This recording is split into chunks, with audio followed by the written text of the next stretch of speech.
The psyche behaves in a compensatory manner toward consciousness. Sometimes, healing doesn't arrive as peace. It begins as noise, the trembling inside you when something invisible starts to move. The unconscious, once silent, begins to speak in dreams, in slips of the tongue, in sudden irritations you can't explain. You wake up from a dream that feels too real to ignore, or feel an unshakable pull towards something you can't yet name. It's not madness. It's meaning trying to reach the surface. Jung wrote that the unconscious behaves in a compensatory way toward consciousness. It seeks balance. When your conscious life becomes too rigid, too polished, too certain, the unconscious introduces uncertainty to restore wholeness. It speaks the language of symbols, of emotion, of coincidence. And if you listen, you'll realize it's not trying to break you, but to reunite you with what you abandoned. Maybe you felt it lately, that strange tension between who you show to the world and who you are when no one's looking. You keep your tone calm, but your body tells another story. You smile, but your eyes drift to the floor. It's the voice of the inner truth pressing through the cracks of your persona, the mask you built to survive. Jung called this moment the intrusion of the unconscious. It's not an enemy, it's a messenger. The more you resist it, the louder it becomes, through anxiety, fatigue, or sudden bursts of emotion. The psyche won't rest until it's whole again. And so, what looks like chaos is often the soul reclaiming its lost fragments. At first, this communication feels unsettling. It doesn't use logic. It uses symbols. You see repeating numbers, hear the same song in random places, meet someone who says exactly what you needed to hear. These are not coincidences. They're mirrors. Jung would call them moments of synchronicity, meaningful connections between your inner and outer world. They don't demand analysis, only awareness. When you notice them, something shifts. Life stops being random and starts feeling alive again. Every sign whispers, you are being guided, not by chance, but by the wisdom that lives inside you. So you begin to listen differently, not to reply, but to understand. You write down your dreams instead of dismissing them. You pause before reacting. You ask yourself, what part of me is speaking through this feeling? That's how the dialogue begins, between the conscious and the unconscious, between the known and the unknown. And slowly, the noise becomes language. The fear turns into curiosity. The confusion begins to feel like invitation. Because when the unconscious gains voice, it doesn't come to destroy the structure of your life. It comes to rebuild it on truth. It comes to remind you that you are not only what you show, you are also what you hide, what you fear, what you've forgotten. Integration begins when you allow those voices to coexist without shame. It's not about fixing yourself. It's about remembering yourself. Every emotion, every dream, every sign, it's all part of one great conversation. The soul calling you back home. And once you start to listen, what do you think begins to awaken in that space between the words? It starts subtly, a word that slips out before you can filter it, a decision that feels reckless but strangely right, a moment when your truth refuses to stay quiet. What was once buried begins to live through you.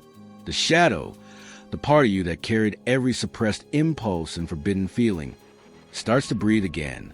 You notice yourself acting differently, not worse, just truer.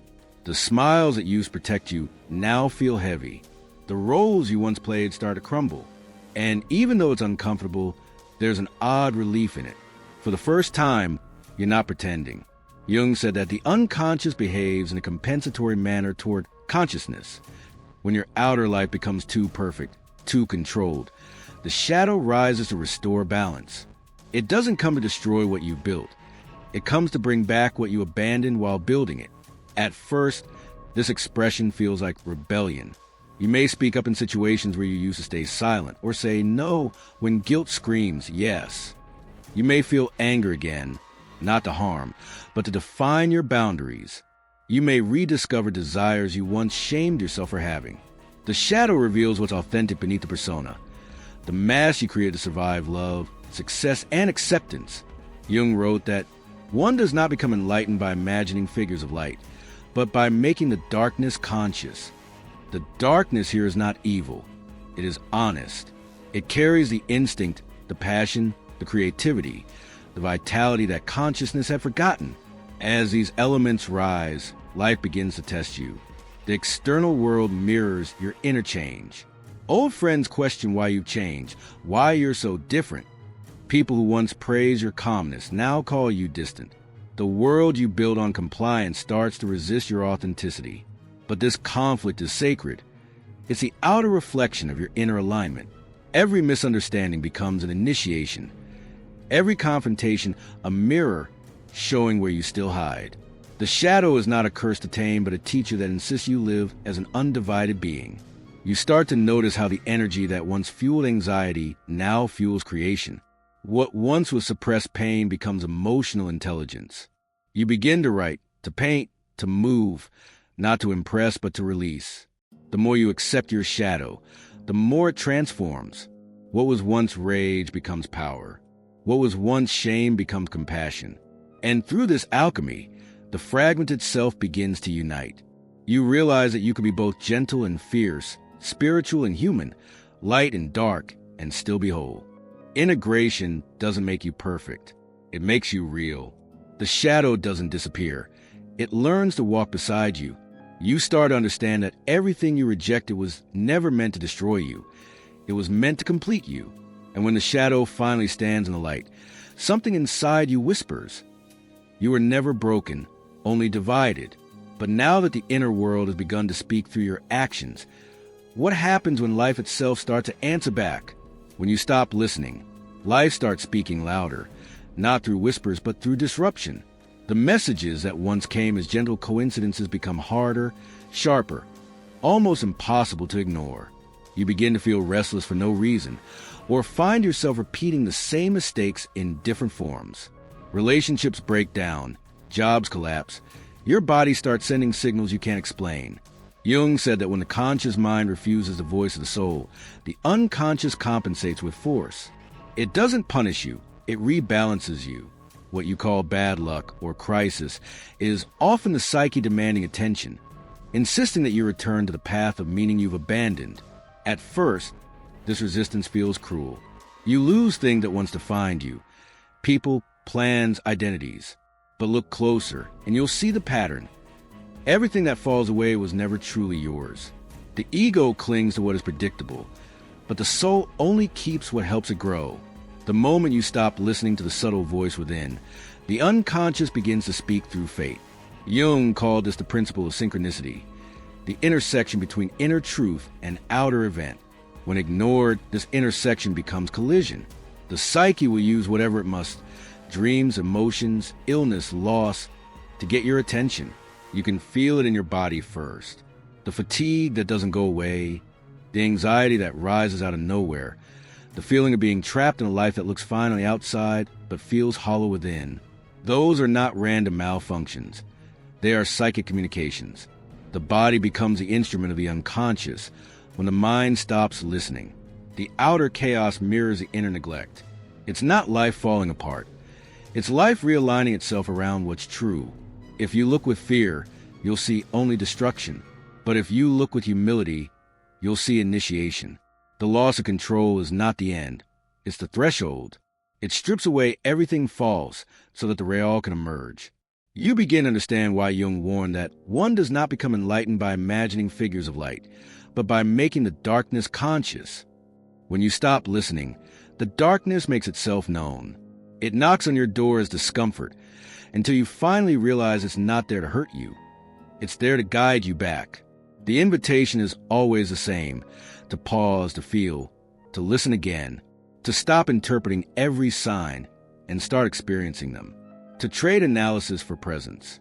When you let the mystery breathe, it reveals its rhythm. The coincidences return, the dreams grow vivid again, and a quiet trust replaces the old anxiety. You don't need to control the message. You only need to stay receptive, because the soul never stops speaking.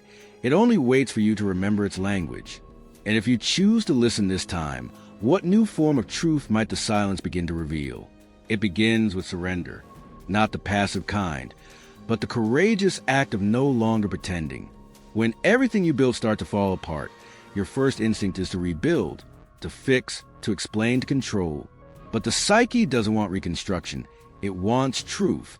Jung observed that the unconscious compensates the conscious attitude.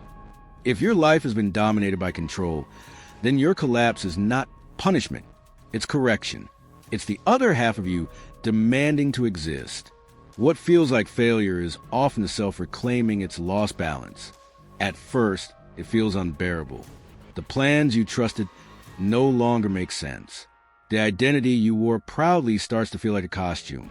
The world seems to demand answers you no longer have. But this is where the process of individuation begins. The slow and painful are becoming who you really are instead of who you were told to be. The collapse is the invitation to turn inward, to meet the parts of you that survived in silence. Jung believed that the self, the organizing principle of the psyche, uses both suffering and grace to bring you home. When the outer life disintegrates, it's because the inner one is asking to be rebuilt on authenticity. You begin to notice how the very things that once felt like endings contain seeds of meaning. A relationship ending reveals your fear of abandonment. A job loss uncovers your hunger for approval. Every external collapse mirrors an internal truth waiting to be integrated. Instead of asking, why is this happening to me? You start to ask, what in me is asking to be seen? That question alone begins to transform pain into insight. The ego wants to escape discomfort, but the soul wants to experience it fully. Because only through awareness can the unconscious material be redeemed. Slowly, a new rhythm forms. You start to rest without guilt. You write down your thoughts not to analyze them, but to hear yourself again. You learn to say, I don't know, and feel peace instead of panic. What was once chaos becomes dialogue. This is a function transcendent at work. The invisible bridge connecting light and shadow, collapse and rebirth. You realize that healing isn't a straight path upward. It's a spiral, circling deeper each time until you reach the still center where opposites reconcile. And from that center, creation begins. Out of the ashes of what collapsed, something real starts to breathe. Not the perfect self you imagined, but the whole one you always were. You learn to trust the rhythm of destruction and renewal, knowing that both belong to the same pulse of life. Jung once said that the greatest and most important problems of life are all fundamentally insoluble. They are not meant to be solved, but lived. And by living them consciously, you find the sacred hidden in the ordinary. So the collapse, when met with awareness, becomes not a failure, but a doorway. It's how the psyche brings you back to what truly matters. And if you dare to walk through it, what new self will you discover waiting on the other side?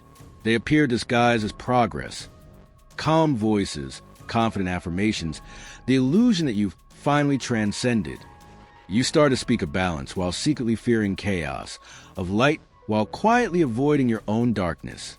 This is what Jung called the inflation of consciousness, when the ego begins to identify with the self, the divine center of the psyche, and mistakes understanding for transformation. The truth is, knowing about your wounds isn't the same as healing them. Talking about shadow work isn't the same as living it. The ego loves the language of awakening because it can wear it as armor. It says all the right things, but avoids the one thing it fears most, surrender. That's why the path of individuation is not a ladder upward, but a descent inward. The soul's ascent always begins with humility. You stop chasing enlightenment as an achievement and start meeting your humanity with tenderness. You realize that spirituality without embodiment becomes escape, and knowledge without heart becomes pride. Jung warned that every light casts a shadow, and every spiritual insight invites inflation, if not grounded in humility. The only safeguard is awareness, the daily choice to remain honest about what still hurts, what still scares you, what still divides you inside. You'll notice these subtle traps everywhere. The need to appear healed instead of being real, the urge to help others before you've listened to yourself, the temptation to use wisdom as a shield against feeling.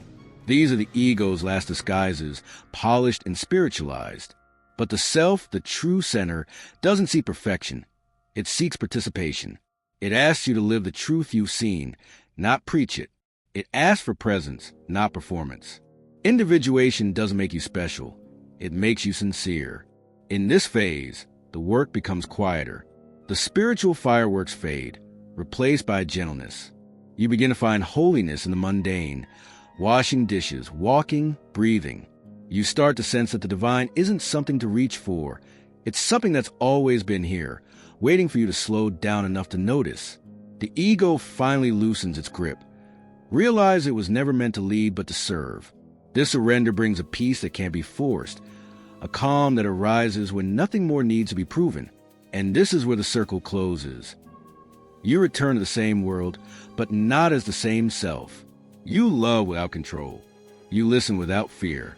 You forgive because you understand. The process of individuation is not about becoming flawless. It's about becoming whole enough to hold contradiction, light and shadow, joy and pain, spirit and matter. All of it belongs.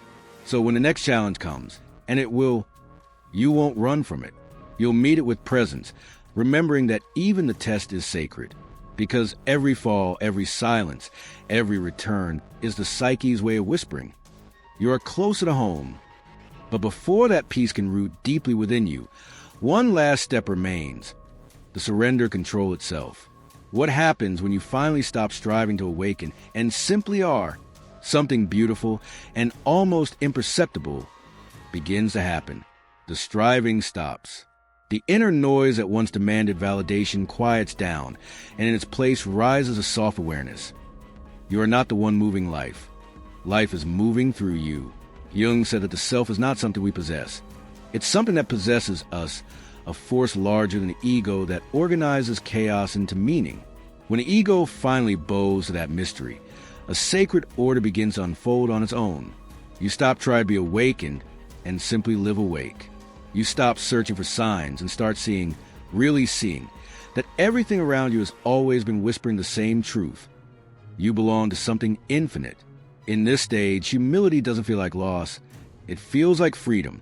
You no longer need to prove your worth or your wisdom. You understand that the divine doesn't reward performance. It responds to sincerity. So you move through life with quiet reverence. You listen more than you speak. You help without needing to be noticed. You forgive faster. The soul matures not by acquiring power, but by releasing control. What once was urgency becomes rhythm. What once was ambition becomes devotion. You learn to let the moment be enough. The irony of awakening is that it doesn't make you exceptional. It makes you deeply ordinary. You laugh, you cook, you care, you fail. You try again, but now everything carries meaning because you're no longer divided. You feel joy and grief without labeling one as good or bad. You let life move through you as it wishes, trusting that the same intelligence that created the stars also breathes within you. This is wholeness, not perfection, but participation in the sacred flow of existence. You start to understand why Jung said, the privilege of a lifetime is to become who you truly are. The self no longer feels distant or divine. It feels human, grounded in kindness, anchored in compassion. You realize that enlightenment was never about escaping the world, but embracing it with open eyes and a softer heart. You carry peace not because life became easier, but because you stopped fighting the way things are. The light that once blinded you now guides you gently, asking for only one thing, that you live it quietly, truthfully, and fully. So when the ego finally bows, when striving dissolves into stillness, and the light finds its rightful place within you, there is no grand finale, only presence. You breathe and it's enough. You exist and it's holy. The journey ends where it began, in the simple miracle of being. If this message resonated with you, take a deep breath and comment below. I choose wholeness over perfection. It happens quietly, not as a revelation, but as a soft unfolding. The seeker fades, and what remains is stillness. You no longer chase meaning, because meaning now flows through everything. The air feels different, the light softer, the silence alive. What you once called healing has become a way of being. There is no more separation between the one who prays and the one who is prayed through. The opposites, light and shadow, joy and sorrow, ego and soul, stop competing for dominance and begin to move together like breath. You realize that your life was never broken. It was only learning how to breathe in rhythm with the whole.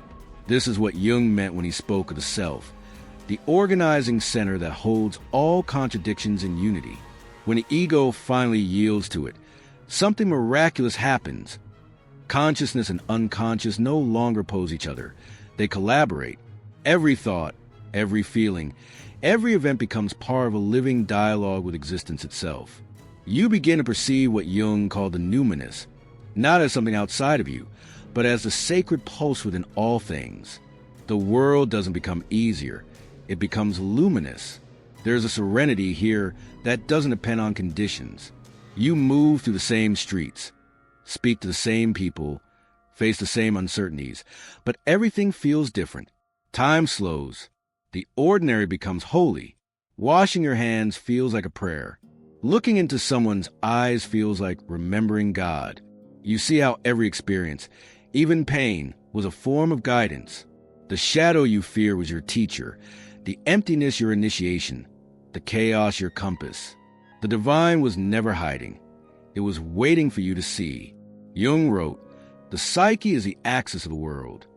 When you live from that center, outer life starts to reflect inner harmony, not because you control it, but because you align with it.